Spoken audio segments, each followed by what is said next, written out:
are you saying there's not racist Puerto Ricans in our community? Because there's definitely is. Oh yeah, it does exist, and this is something that I have to talk about. I'm responding to my friend who she is Afro Puerto Rican, right? And she was talking about racism in the Latino community, not just Puerto Ricans, but in the Latino community, and it is something that is very real. It reminded me of an issue that happened to me in the past. So I'm going to go to a bit of a story time. For those who know my channel, or for those who don't know me, I am a digital content creator on TikTok and on YouTube. I talk about Colombia for the people who want to travel there. Yes, I have been fighting against passport bros, but I also talk about other things. And those who go far enough will know that I do Chinese martial arts. I had gotten kicked out of my martial arts academy. Why? Because my teacher's wife, a New York Rican, was very racist. For those who do not understand what New York Ricans are, those are people of Puerto Rican descent who were born in New York, grew up in New York, and basically adapted to New York culture from the mainland. They're a little bit different than the people from the island. My teacher's Chinese. She is New York Rican. And there would be moments of tenseness when it came to talk about certain subjects about color and race and everything else. So what happened? Turns out that one day, because they were very close to me, my mentors, they would all not only help me in martial arts, but in school and in life and everything else, and they would invite me to go eat at their house. And they take salsa lessons because she's a dance teacher also. That's one of the things that she does. I mean, she does multiple things.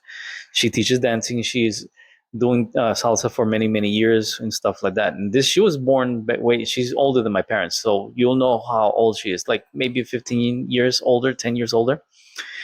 And yeah, so they were talking about that she was taking Argentine tango with my teacher.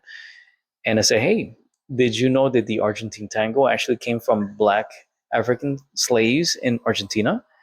And she was just looking at me like this, blank face, like those big faces on the Easter Island. My teacher also said nothing. And I said, yeah, the reason why Argentine tango looks different today is because after World War II, many ex-Nazi soldiers and many people from Italy and fascists, they went to Argentina to escape, because of the war crimes. But when the people arrived there, they changed the Argentine tango. They added their European flavor to it. Still said nothing. And because they had asked me about my Colombian culture and we're talking about dancing, and say, hey, did you also know that the Colombian cumbia comes from West Africa? It comes from Ghana. It's a type of music called cumbe. However, when it arrived in Colombia, it, it evolved differently because of the Spaniards who also adopted it and the indigenous who also adopted it. So it became a mix. So it's different than what is back home. She looks at me with a blank face and says, okay, that's fine. However, you need to stop trying to be black. And I said, but I'm not white. And she says, but you look white. I said, no, I am Colombian. And she says, but you're white. I said, no, I am Colombian. And she closes her eyes and moves her neck. And she says, because she's from New York, whatever, her attitude. And she says to me, I bet your birth certificate says you're Caucasian. I said, no, my birth certificate does not say I'm Caucasian, mimicking her neck movement. There is no space. There's no section for race in Colombian birth certificates. I even have my Colombian citizenship ID because I have dual citizenship. Okay, there is no space, nothing there that says my race. And yes, I have heard online the old joke, "I papi, I know black, I Dominican." I'm not going to white explain it. I understand what you guys are saying. There's a difference between color and nationality. However, in our countries, we identify more with nationality than skin color. I understand that my eyes are green. I understand that my skin tone is whiter than most. Some white people may not consider me white, but like to certain people of African descent, I'm considered white. However, I have nothing in common with those people. Nothing. They don't listen to cumbia. They don't eat the same food that I do. They don't listen to salsa, which is also African. They don't do nothing in common with me. So that's why I said I'm not white. I have nothing in common with those people. A week later passes by. Argentine student comes by at the house. All right. And he says they do the same thing with him, trying to, you know, tries to put me down. But you're white. And he got angry. I'm not white. I'm Spanish. It's a whole different thing. And I always thought that it was extremely strange because she would say deeply disconcerting things that were shocking at the time. Like, there was a Haitian girl that I was dating, and I wanted to date. No, I wanted to date, and then formalize. And she says, "I'm sorry, but my uncles taught me never to date black people." I'm like, okay, but I'm not Puerto Rican, and I'm not New Yorican. I thought that was the stupidest thing ever. I got black Afro Colombian cousins.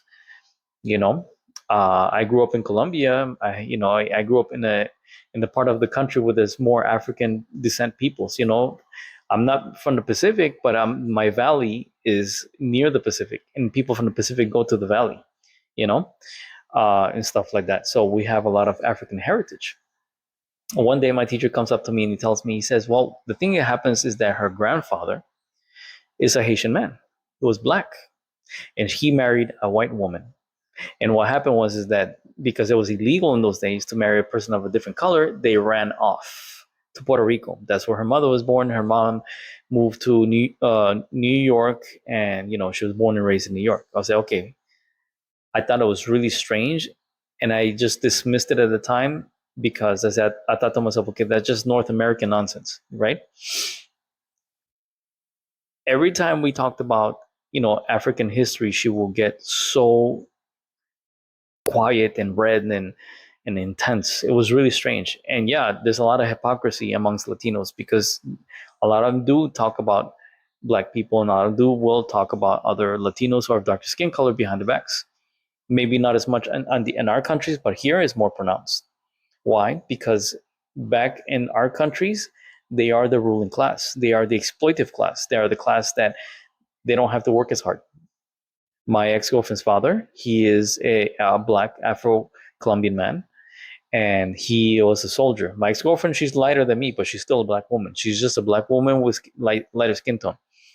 And he told me that when he went to the capital, because he's from the northern coast, that he will not get certain positions, and he will often get overlooked, and he will not get raises. They will not raise his pay because of his skin color. Like, for example, for like 8 years and 7 years, he will work as a security guard, night guard, because he was an ex-soldier, and he would ask to switch to daytime because he had to work from 7 p.m. to 7 a.m. Nothing. You will see a guy that will come in that was my skin color, 6 months working the night shift. Hey, can I switch to day shift? Yeah, they gave it to him, and he got angry about that. And he told me that he was not given access to certain privileges because of that, and that is a real thing. A lot of us Latinos will try to overlook that. Hey, it's not so bad in our countries, like that. The thing is that in Latin America, you have a different type of racism than the United States. In the United States, the English created a systemic racism, meaning that no matter how far up and educated you are, they will still see you as inferior. In Latin America, it is more of a classist based society, meaning that they look down upon you based upon your class. In Colombia, there's an old saying: your color does not dictate your class, but your class dictates your color. All right, but that's a watered down version of saying that there's still racism. They just it just so happens that a lot of the poor people tend to be darker skinned, either indigenous or black. So it is still a form of racism. It's just more easier to swallow. So that's why you see a lot of Latinos try to defend it, say, "Oh, we don't have it," and stuff like that. Yeah, it is there. Colorism does exist.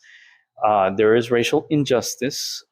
And if you look at my channel, this is why I'm always promoting indigenous and Afro-Colombian heritage. I talked about different tribes. I even talked about the Pacific Coast because this is a huge turnaround right now in the travel world where everybody's flying down to Colombia, but they all magically go to Medellin. And who are most of the people in Medellin? They're descendant of Basque people from the northern part of Spain, or they're light-skinned people. They're mixed, a lot of them, in either indigenous or they're Caucasian descent. And I try to promote African history and indigenous history. I respect all the three pillars of Colombian society, which is Europe, Africa, and in America. However, they gotten the short end of the stick because of colonialism, because of a classist system based upon color. It does exist. So she is right. There is racism in Latin America, and there is racism in our communities, especially in North America, because they want to be the one with the white coat. They want to be one of them, understanding that you'll never be one of them.